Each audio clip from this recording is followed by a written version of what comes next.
এবার আসি আমরা XCF6। তো এই যৌগের আকৃতি যদি করতে চাই, এটা একটা স্টার দিয়ে রাখবো, এটা বইয়ে একটা কারেকশন হবে। x ইকুয়াল কি হবে, হাফ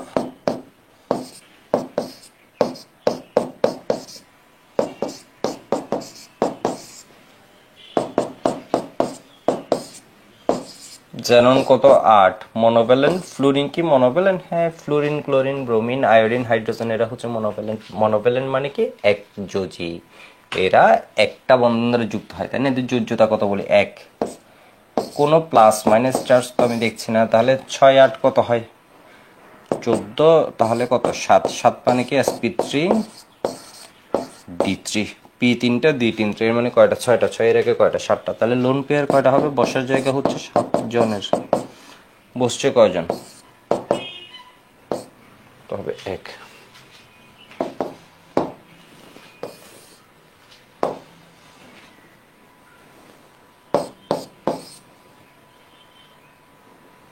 এবার দেখো জেনারের পাশে বসার জায়গা কয়জনের, 7 জনের। তাহলে কি হবে, 1 যন্ত্রণা, সোজা সোজা হোক। দেখো 1 2, তাহলে বসার জায়গায় 7 জনের, উপরে একজন নিচে একজন, আর মাঝে কয়জন, 5 জন। 1 2 3 4 5, ঠিক আছে। তো এরকম যদি হয়, মাঝে তো স্পেস কম, তো তোমার কমন সেন্স লোন পেয়ারটা কই বসবে, লোন পেয়ারটা কই বসবে বলো তো, ওয়াই এক্সিসে বসবে, এই অক্ষে বসবে, এক্সিস বলছি, অক্ষে বসবে।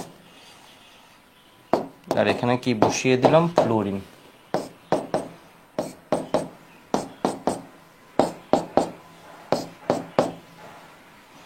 ঠিক আছে, তাহলে এটা শেপ কি হবে তোমরা একটু দেখো তো, এটা শেপ কি হবে, পেন্টাগোনাল পিরামিডাল। বাই পিরামিডের বাইটা নাই হয়ে গেছে, আগে উপরে একটা পিরামিড ছিল, নিচে একটা পিরামিড ছিল। লোন পেয়ার তো আমরা বলেছি দেখা যায় না, তাই না? তুমি যখন যৌগটা এক্স রে ক্রিস্টালোগ্রাফি বা মাধ্যমে দেখতে যাবা, তখন লোন পেয়ারটাকে দেখা যাচ্ছে না।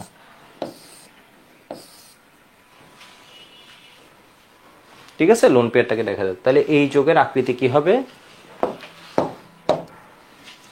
পঞ্চভুজীয় বা পঞ্চকোণীয় পিরামিডীয়, পেন্টাগোনাল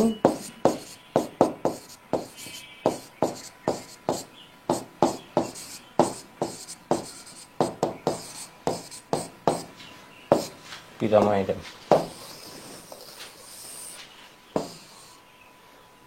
পিরামিডাল।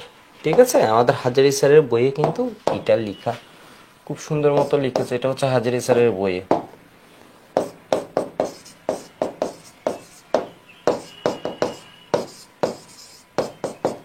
তো এটা হয়তো স্যারের চোখে পড়ে না, এটা হয়তো কোনো কেউ এটা করতে পারে, বা ভালোভাবে এটা হয়তো কি করা হয়নি, মানে স্ক্রিন করা হয়নি আবার পুরো বিষয়টা। তো একটু দেখো, কিন্তু বাস্তবে দেখা যায় হচ্ছে এই যৌগটা এরকম না। বাস্তবে যখন এক্সরে ক্রিস্টালোগ্রাফিতে যাওয়া হয়, তখন দেখা যায় হচ্ছে এখানে একটা ভিন্ন ঘটনা ঘটে। ঠিক আছে, উপরে একটা নিচে একটা ফ্লুরিন থাকে,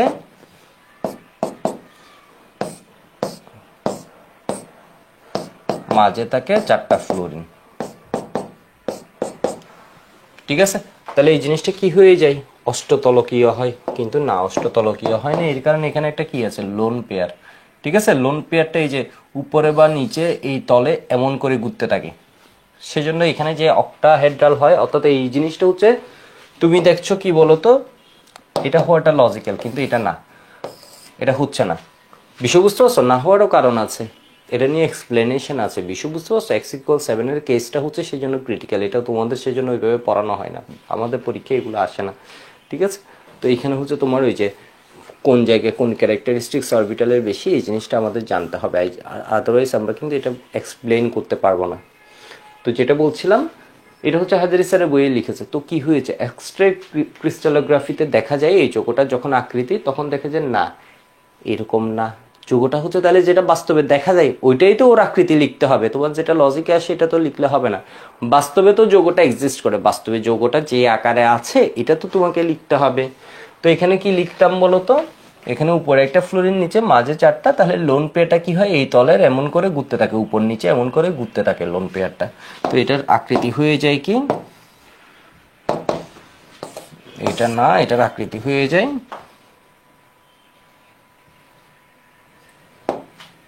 বা আকৃতি তোমাকে বলতে হবে বিকৃত অষ্টতলকীয়। প্রকৃত অষ্টতলকীয় এটা একটু ডিস্টর্টেড হবে, কারণ এই লোন পেয়ারের জন্য পুরো শেপটা কি হয়ে যাবে, একটু ডিস্টর্টেড হবে।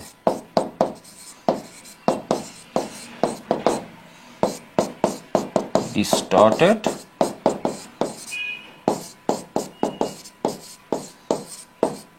অক্টাহেড্রাল। এটা কই থেকে দেখা যায়, এক্স-রে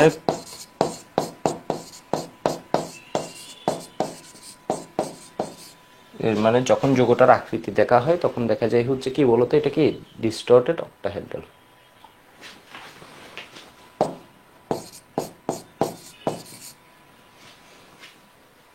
যখন প্রকৃত অষ্টতলক দেখা যায়।